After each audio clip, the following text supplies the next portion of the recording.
Welcome to Global Business Insights, where I bring insights on the main business stories, the global markets, and what you need to know on latest macroeconomic data releases. In today's episode, we'll look at stories including the outlook for Nigeria's economy in 2024. PwC PricewaterhouseCoopers have just released a survey on key trends to watch.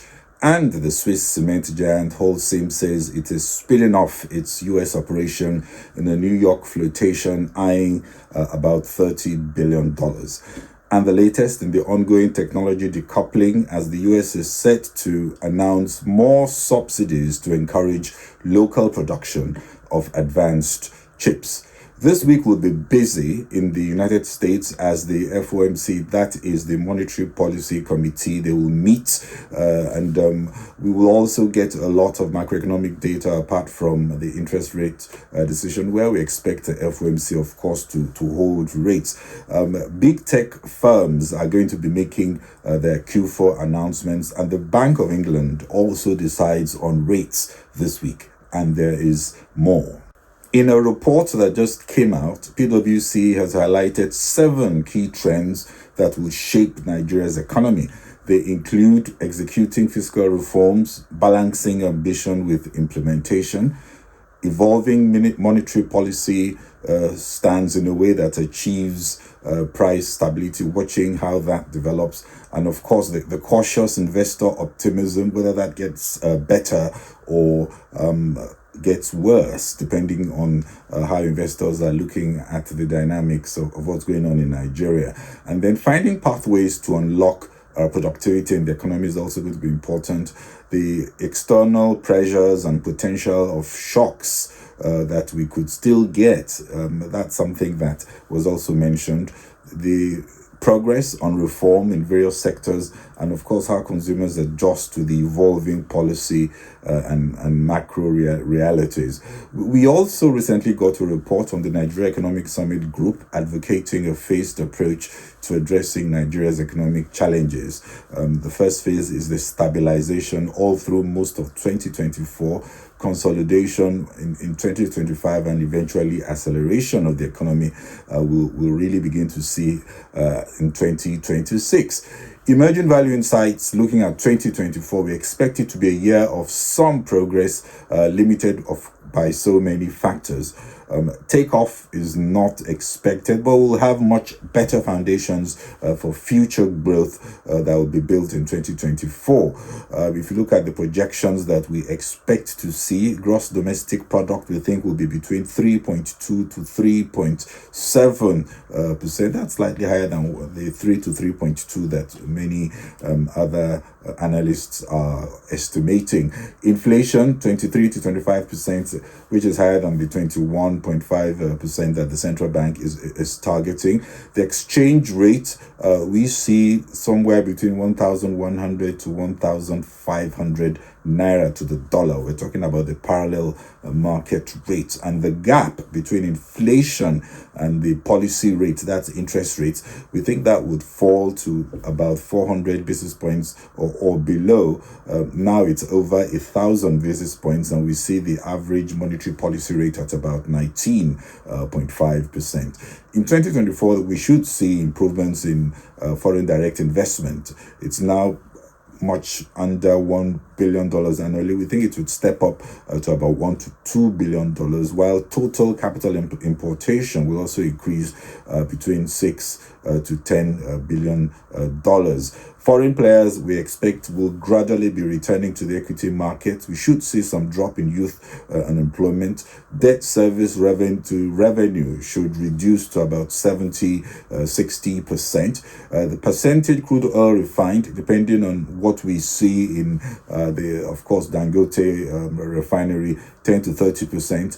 Crude oil price, our view is that it will be between $75 to $80 per barrel, and oil production in Nigeria will average 1.4 to 1.5 million barrels, less than the 1.8 projected in the budget. Ease of doing business. The only thing we can see this year is moving from the bottom quartile, that's really the bottom 25% in the global rankings, to the third quartile. That is a step of progress that could be likely if a lot of the low-hanging fruits in that space are addressed. Swiss building materials giant Holcim said on Sunday that it will spin off its North American operations by the first half of 2025 in a New York flotation, which could value the business at $30 billion. It also named a new chief executive, Miljan Gutovic, who currently heads European operations and will replace Jan Jenisch as CEO beginning May 1. This is said to be the biggest shakeup at Holcim since it took over French rival Lafarge in 2015.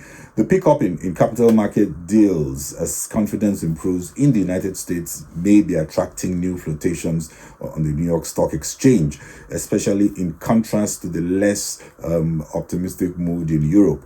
Cement production is very capital intensive, and efficiency in raising capital makes the strong case for spinning off in a New York flotation.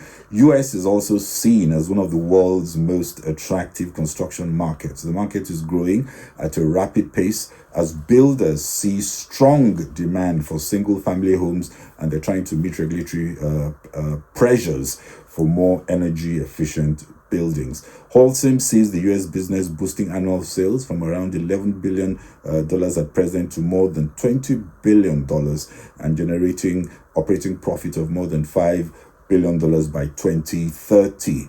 The rest of Holcim's global business, that's in Europe, Latin America, Africa, and Asia, would stay on the Swiss blue chip SMI index, focusing on building solutions like roofing products. According to outgoing CEO Jan Jenisch, the US operation was the most profitable region and really was too successful to be left to run as a subsidiary. And if you look at the recent growth on GDP, that's GDP growth in the US, much better than expected and better than in most developing economies.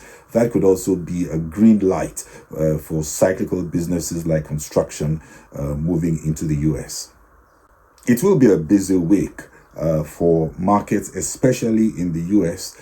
Also, we are getting macroeconomic data like the US January jobs data. And on Wednesday, the Fed Policy Committee will meet. And we also get many big tech earnings reports. Last week, you recall that revenue forecasts missed expectations for a major tech player, Intel. And I suspect many analysts are reviewing the earlier bullish momentum and watching what the other big tech players are going to be saying this week. Still, the S&P closed in the green for a third straight week. That is 12 winning weeks out of the last 13.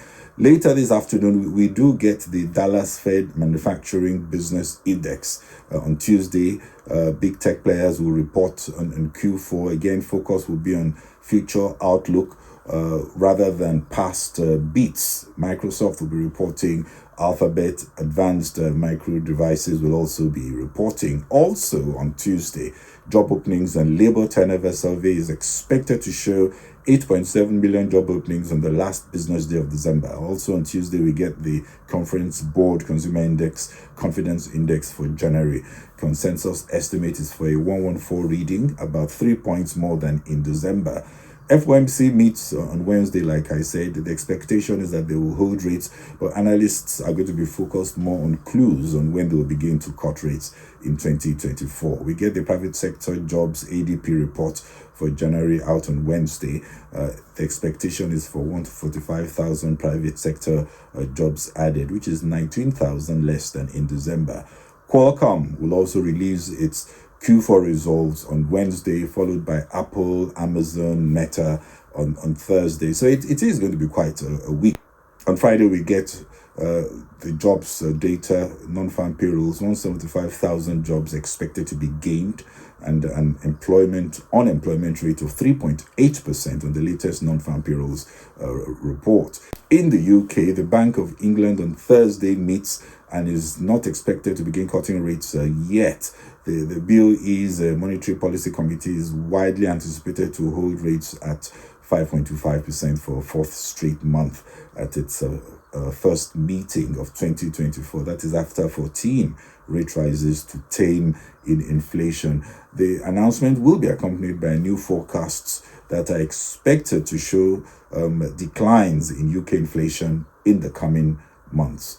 And still on markets, oil futures rose this morning in Asia as 3 US service members were killed in a drone attack by Iran-backed militants on a military base. This was the first time US troops have been killed in an attack in the Middle East since the Israel-Hamas war began in Gaza in October. If you look at oil prices as we speak, Brent crude is just shy of $84. It's been a bit volatile this morning.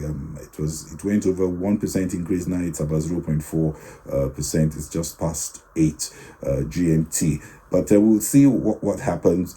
Clearly, it does look like if the US are drawn into the conflict as a result of this attack, then there could be much more concerns about how the geopolitical situation there could deteriorate. And in the US, President Joe Biden's administration is expected to award billions of dollars in subsidies in coming weeks to top semiconductor companies, including Intel and Taiwan semiconductor manufacturing, to incentivize new factories in the US. Media reports that the announcements will aim to kickstart manufacturing of advanced semiconductors that power smartphones, artificial intelligence, and weapon systems. Last year, December, U.S. Commerce Secretary Gina Raimondo had said she would make around a dozen funding awards for semiconductor chips within the next year, including multi-billion-dollar announcements that could drastically reshape U.S. chip production. The partial decoupling of US and Chinese technology ecosystems is very much underway. The result, I think, is going to be higher costs, which will weigh on economic growth, and an acceleration of Chinese investment in R&D to retain their independence from the West. But not just China is affected. The fiscal muscle of the US is being leveraged to protect US interests with these subsidies that Europe cannot match. And it may encourage further deindustrialization in Europe and Asia towards the US as manufacturers position to enjoy these incentives.